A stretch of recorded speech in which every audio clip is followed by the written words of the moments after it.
hello and welcome back to another episode of The Range Report. We are live from the Sydney International Shooting Centre for the Oceania Championships. It's been a great week of competition so far. We've got the 25-metre rapid fire for the men to finish off on Friday. But joining me now, High Performance Director Adam Sachs and of course the head coach Vlad Galiobovic. Welcome to the show. Thanks, Mike. Adam, we'll start with you. Tell us about the program, the build up to this championship and how the team's been going. Yeah, sure. Look, we've been in competition for Olympic quota spots now for just over 12 months. We started with last year's World Championships in Korea in September, October, and we've had athletes in World Cup comps over the last year trying to win quotas on the open market. Oceania is our last opportunity to win quotas for the Games. 4 spots available here. We've claimed 3 of them. So we're looking for the 4th one on Friday. We are, yep. 25-metre rapid fire for the men on Friday, and we're confident that we'll finish the job. It's been a good solid competition from both the Australian A and B team. Obviously in this competition, the A team, they've got to shoot a minimum qualifying score, and then if they finish highest in the final or win the final, they can claim that quota for Australia. That's right, yeah. And we're really pleased with the performances that have been delivered so far this week. Vlad, as head coach, great opportunity to have the team together here in Sydney. Obviously, you're looking long-term towards Tokyo, selection trials to come. You happy with the performance? I wouldn't say that our athletes has done the top performance here. We were aiming to get some average performance really because we have had a long enough season.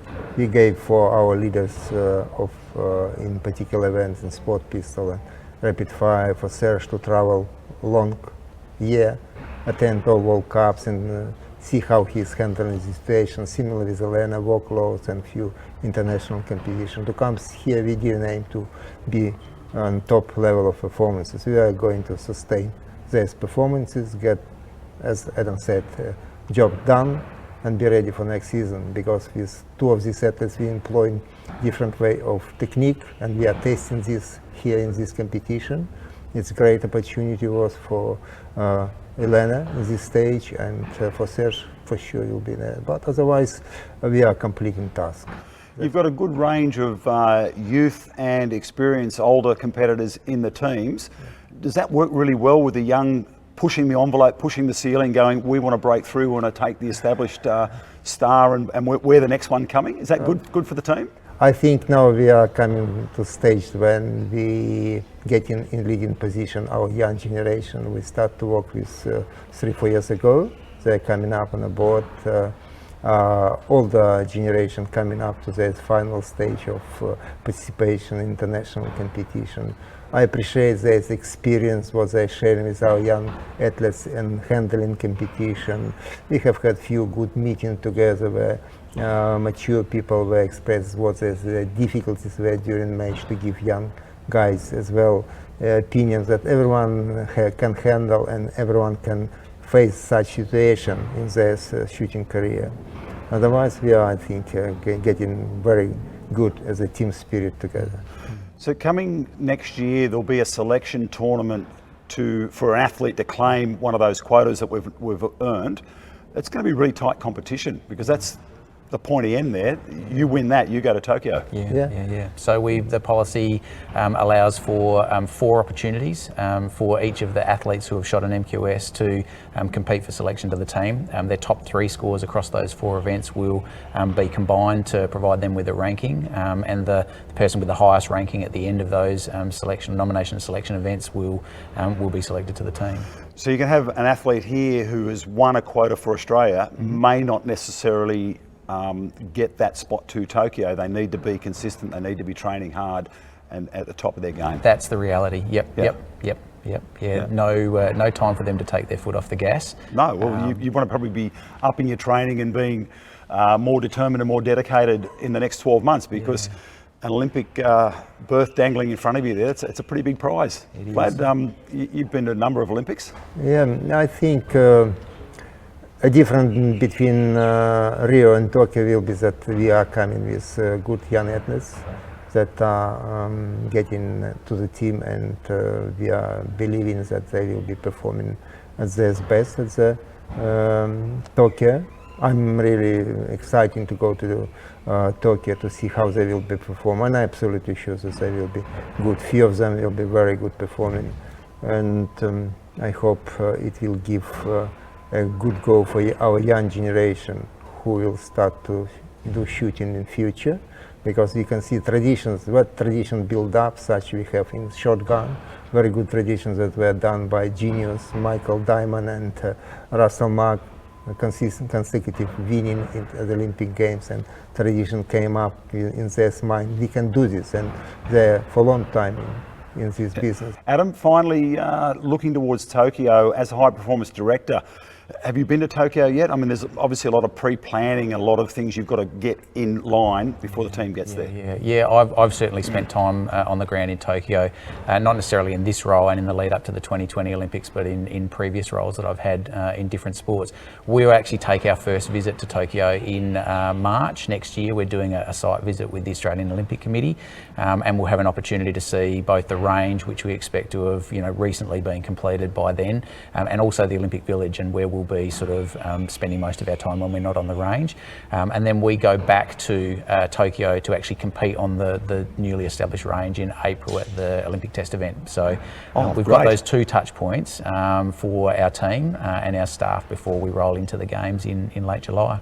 Well, that's really important, obviously, to go to the test event, to be familiar with the surroundings, the country, the food, the environment, the weather, and actually the range, to walk into the range and go, well, I'm comfortable, I've been here before. Yep, absolutely. And there'll be some elements of the range that are very similar or familiar to us, and there'll be some different elements. Obviously it won't be dressed at test event time the way it will be at the Olympics, and there won't be all the sort of pomp and ceremony around it. But you're right, to be able to test key things, even simple things like getting our guns and ammo in and out of the country in Japan, that's going to be a challenge for us. So even looking at transport to and from the hotel, timings, all those sorts of things, just to have them down and embedded down, so you know exactly what's going on. Absolutely, yeah. It pays to leave no stone unturned, and familiarisation is the key. So, well, fantastic. Thank you, Adam, and thank you, Vlad, for your time today on the Range Report. Fantastic to have these gentlemen with us. Thank you. Thanks, mate. Thank you. So earlier, Noel Harrod from Pistol Australia caught up with Luke Van Kempen, the new CEO of Shooting Australia. Welcome back to the Range Report. I'm here with Luke Van Kempen, the newly appointed CEO of Shooting Australia. Welcome, Luke. Thanks, Noel. Thanks for having me. So how about you tell us a little bit about your background? Yeah, so I've come into the world of shooting from the sport of cricket, actually. So for most of my career, I've worked in there about 15 years. And I've worked at, I guess, a state level, but also at a national level, working over in Cricket Australia and living in Melbourne for about 12 years. Okay, been an exciting time for cricket recently. Got the Ashes back. The women won the Ashes as well. So yeah, it has. It's an interesting sport to work in. That's the sport that I grew up in and played. And it was a great privilege to be able to work behind the scenes in the sport as well, and play a part in the development of it. I work mostly in the development of the game. So I guess what we delivered in terms of club development, entry level programs, and really trying to increase participation. And you're almost up to about 100 days now, I think. So what's your first 100 days been like? Yeah, so I'm about to raise the bat on the 100. So look, it's been great. The community of shooting has been so welcoming. It's been a really great time to come into the sport. It's an exciting time for Australian sport, let alone the sport of shooting, with the Olympics on our doorstep almost. And so for me, it's been a real chance to orientate myself around, get to know different stakeholders from whether it's the pistol community or the shotgun community or the rifle community, and try and understand, what are the needs of the sport, how we can add value from our perspective, but really importantly is maintaining a focus on the preparation of athletes for Tokyo, both in the Olympics and the Paralympics next year. Yeah, it's certainly a big year. Shooting's the 7th most successful Olympic sport for Australia, so there's big expectations there, and we're hoping and fingers crossed for everything. So yeah, pistol. Have you tried a pistol yet? I have. Now, one time I was taken out on a school excursion to the local pistol range where I grew up in a country town in Victoria. But more recently, I had an air pistol experience, and was given a lesson by Ben Sandstrom of all people. So I was pretty happy to hit the target in the end. That was good, but managed a couple of 10s along the way as well. Well, you need to come and get a gun license. I got one a year ago, and it's a great sport. It's a lot of fun.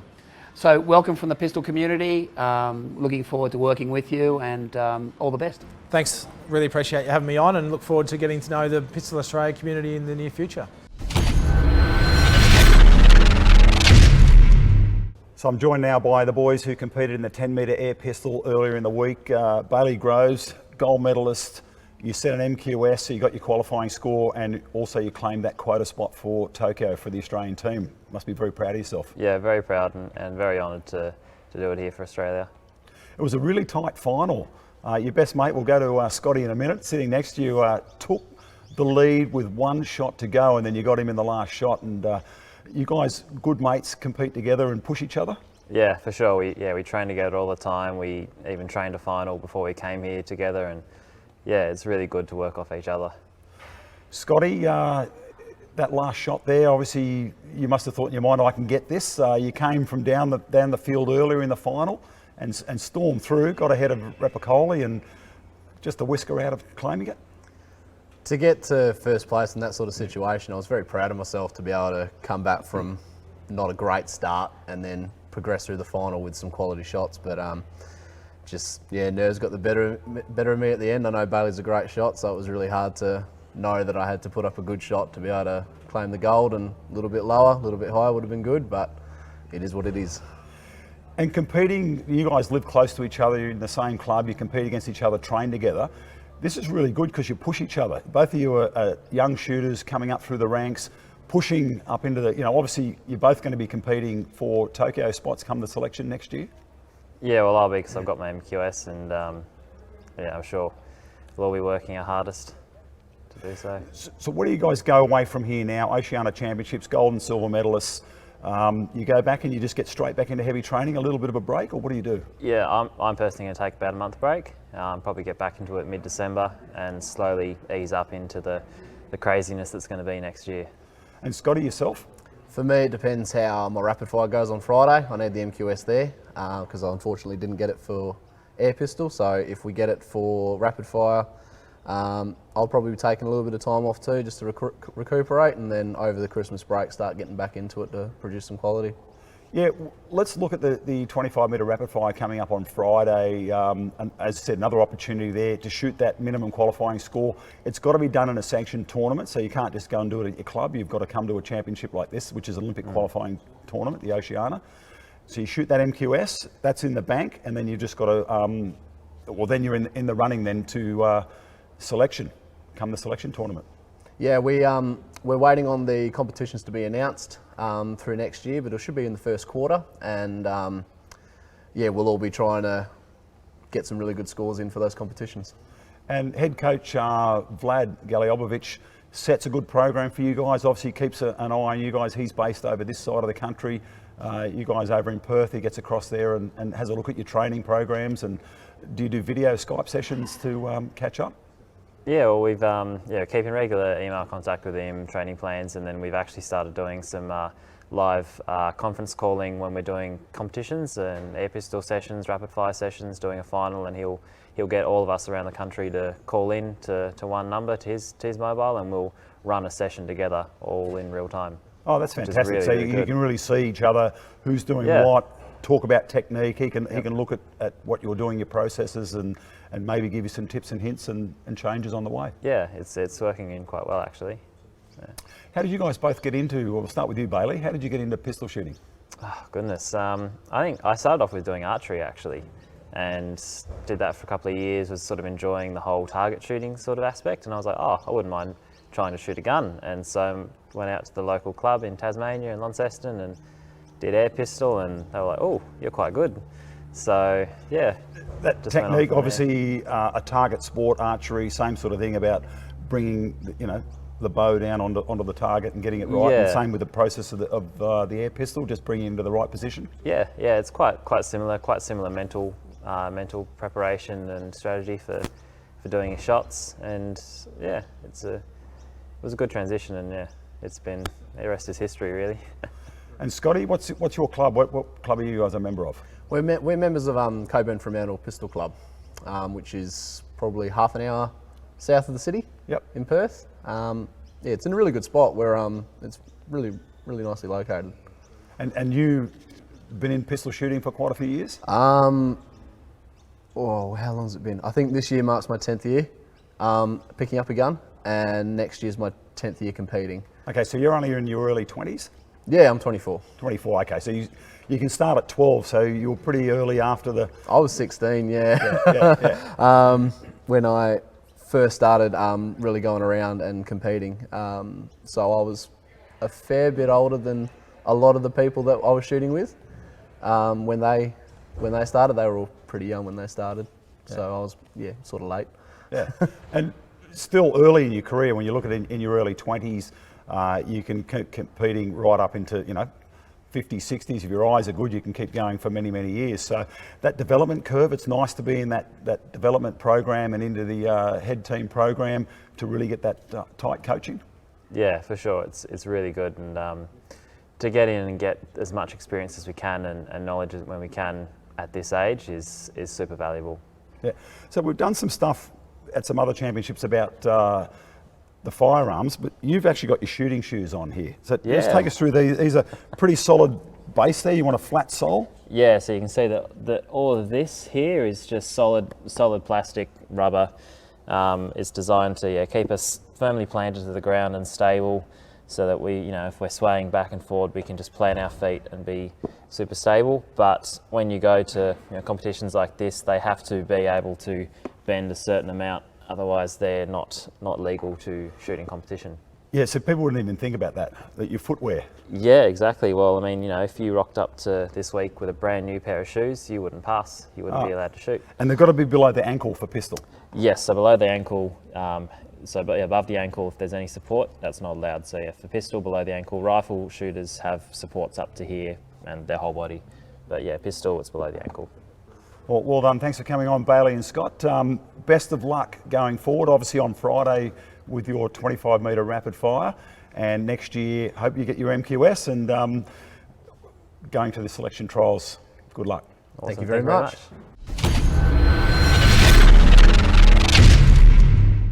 So back here joining me, Joe Capitano, in a new role, development coach, but also you're coaching the B team here at the Oceania Championships. I am the official B team coach for the Oceania Championships. It was a great experience to be with the team. Yeah, with Vlad and your development athletes have performed very strongly. Very well. The program, like we said in the past, has only been kicked off since January, and we've already managed to break some new ground with some of our athletes. Talk about Daniel Amolman, elevated to the A team, wins the 10 metre air pistol. Exactly.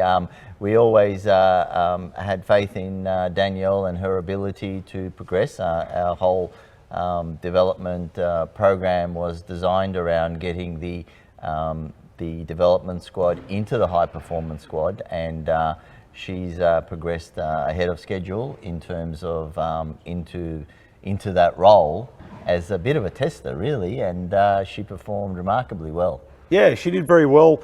She made the final in the top 6. She didn't actually get an MQS, the minimum qualifying score for Tokyo, but Dina Aspandirova, who also finished in the final, got an MQS, so she claims the... Yes, that's fantastic. I mean, she claims the quota spot for Tokyo. The quota spot, Dina got it for us, and it's a team effort, really, in terms of the Oceania Championships to try and get the quota places, and whoever's got the ability, and that's what the call was, to try and get Danielle in there, and yeah, she came up trumps. So we've got 4 quota spots available here at the Oceania Championships to claim.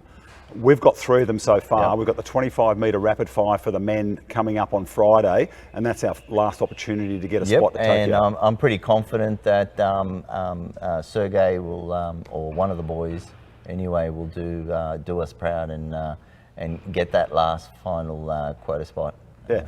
Well, we just spoke to Scotty Anderson and Bailey Groves, and Bailey had his shooting shoes on, and he was talking about the flat soles. Talk about the platform you've got to set up to shoot. We discuss the shooting platform a lot. We started off in our earlier segments talking about the shooting position. Well, the shooting position is oriented around contact with the ground, and that is the shooting platform that you create. And we need that platform to be nice and stable. And we have all shapes and sizes in pistol shooting, so people will identify their nice stable area. So what we want that platform to do is, first of all, be orientated so that the center line, the imaginary center line from the target, crosses that platform through the center. Yep. And be stable, so that when the shooter is performing, especially in the dynamic events where there's movement of the arm, like in the 25-meter women's sports pistol, in rapid fire where they are indexing from one target to the next. So it's so important that that platform is so stable and secure, even in precision, because we're talking about millimeters for 10-meter air pistol. And so that platform is a crucial starting point when you're building up a shooting position. When we talk about shooting position, we're talking about the whole body as a whole, you know, how it is orientated towards the target. So it's a vital concept and something to discover for each individual, what is more stable and balanced for each individual. And of course, having sneakers, as we see in a lot of sports, you know, just because they're $300 sneakers does not mean they're not going to, it doesn't mean that they're stable. They're going to be rocking and rolling. So we want a flat sole. So, you know, the best way I can describe it is like those skateboard shoes, guys. You can buy them relatively cheap. You know how the kids have the flat soles? That is a good starting point if you can't afford the expensive shooting shoes. I actually saw a couple of competitors on the line this week wearing runners. So they're just not going to be as fixed to the ground as a starting point coming up. That's right. That's why you see at top level, and like our Australian team, they're all wearing relatively, they're wearing sports-specific equipment like their shooting shoes, and they're designed specifically for a reason. That's why they're there.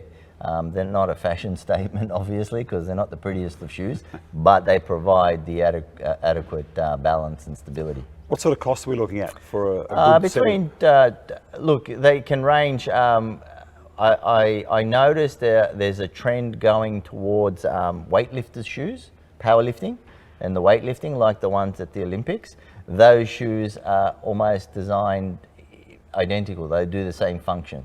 They're pretty stable and they're firm. Same for the weightlifters.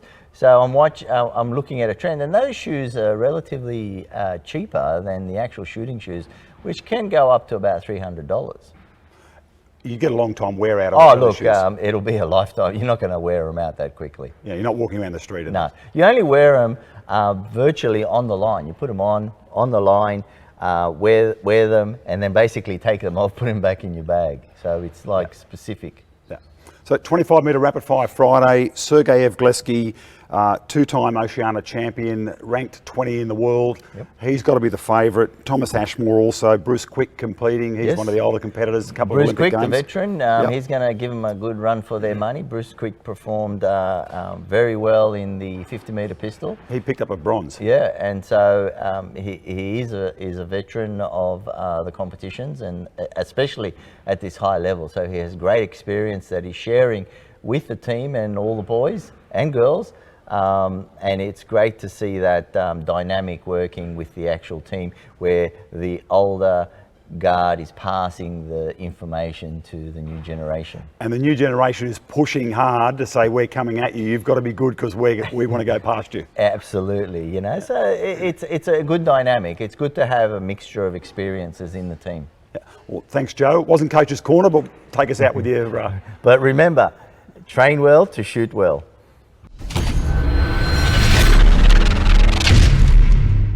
Well, that's another wrap here from the Sydney International Shooting Centre for an episode of the Range Report. We're having fun bringing it to you. Of course, love this shirt. We were up in Toowoomba about a week ago. Brian Blakey, thanks for your hospitality. The Toowoomba Pistol Club for the Action Nationals. The team, Mark Blake, well, he won his third title. They'll go off to shoot the Bianchi Cup and they'll be back in October next year for the 2020 World Action Championships. Make sure you support the team.